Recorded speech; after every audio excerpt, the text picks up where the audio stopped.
le conflit est un terme qui a une connotation négative. Il faut l'éviter, le régler, le gérer. Et les représentations qui y sont associées sont du registre de la violence et de la rivalité. À l'inverse, nous, on aime le conflit. On vous explique. Commençons par définir le terme. C'est quoi un conflit ?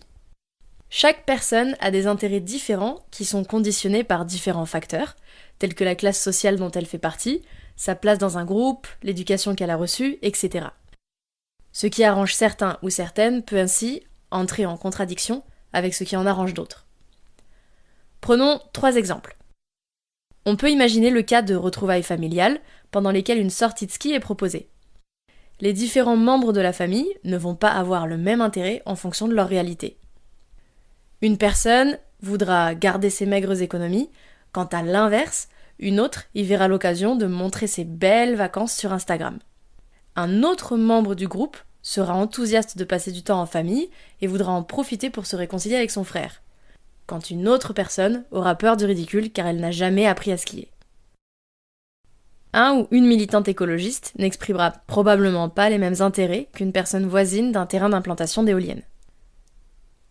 Au sujet du travail le dimanche, on comprend également que les employés d'un supermarché n'ont généralement pas les mêmes intérêts que la direction de ce supermarché. Reconnaître que la société est ainsi divisée, car elle est composée d'individus aux intérêts différents, voire contradictoires, c'est déjà affirmer que le conflit existe, et surtout qu'il est sain et légitime.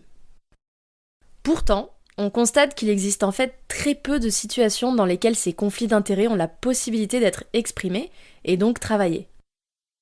Certains intérêts sont systématiquement ignorés, passés sous silence. Certains groupes ont rarement l'occasion de prendre la parole. Cela reflète souvent l'asymétrie des rapports sociaux et le fait que certaines positions parviennent à être suffisamment dominantes pour empêcher les autres de se manifester.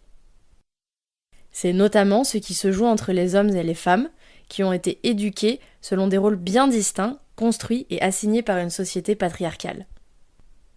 Puisqu'il n'y a pas de confrontation d'intérêts, il y a négation du conflit. Et c'est justement cette situation qui dégénère souvent en trauma, en colère, affrontement et violence.